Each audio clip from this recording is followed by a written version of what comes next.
Bonjour à tous, bonjour à toutes, ravi de vous retrouver pour votre capsule méditative quotidienne et j'aimerais lire avec vous un psaume d'Asaph aujourd'hui, le psaume 73, les versets 1 à 17.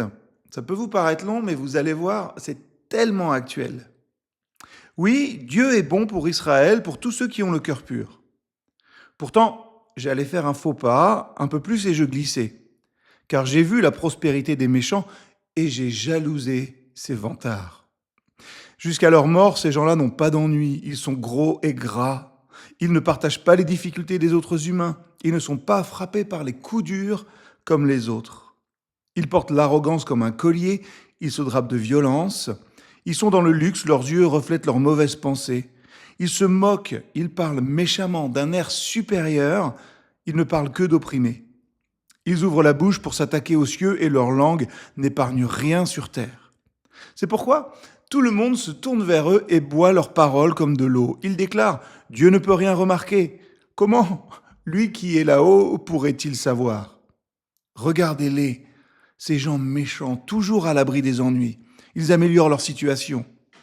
C'est donc en vain que je suis resté honnête, que j'ai lavé mes mains en signe d'innocence tous les jours.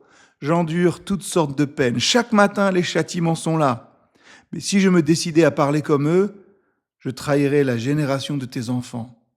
J'ai essayé de comprendre, mais tout cela m'a paru difficile, jusqu'à ce que j'entre dans le sanctuaire de Dieu. J'ai alors compris quel sort les attendait. Asaph, il est un peu comme nous. Asaph, il regarde autour de lui et à un moment, il craque. Les orgueilleux réussissent, les injustes prospèrent. Ceux qui trichent semblent vivre mieux que ceux qui essaient d'être fidèles.